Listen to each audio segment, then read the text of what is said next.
So like, just talk about how um you took SHP from Kimberly, Idaho, making beds for people in the community to scaling up to now there's over 400 plus chapters. Like just talk about the growing pains and Oh, how you made it happen. we don't have enough time to talk about the growing pains. I'll tell you that. No, it's beautiful. I'd like to tell you that I'm a mastermind behind the whole thing, and of course I'm not. It was built on the shoulders of so many amazing people. Our board of directors, the executive teams that I put together, just amazing people. But honestly, it happened because of the mission. I quickly found out that uh, uh, beds for kids was something that no one else was doing. There was one organization in North Carolina called Beds for Kids that actually was a nonprofit that was doing it. That was it across the whole country.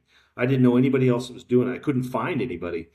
And number two, I started when I started building beds and sharing it on Facebook, and people wanted to be a part of it. And more people, we started building more beds. I started getting calls from CPS, foster care, CASA, all these agencies that work with these families and these kids.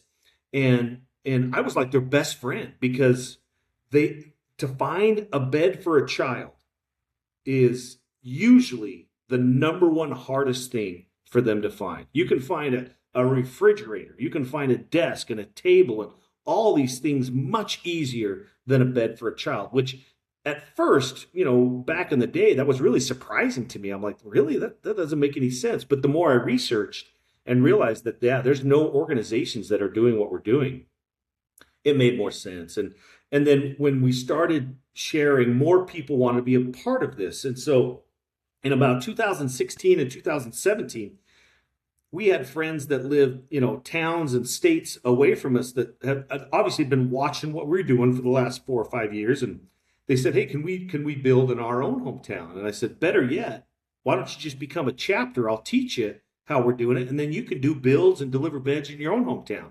And so we started doing that. So by the end of 2017, we had put on about 7 active chapters in about 5 states. And then most of them were friends or family friends that we knew. There's a few of them. There was one in Maryland and there's one in Minnesota that we didn't know who they were. They didn't know who we were. They just happened to fall upon us, and this is what they wanted to do. pushplaypods.com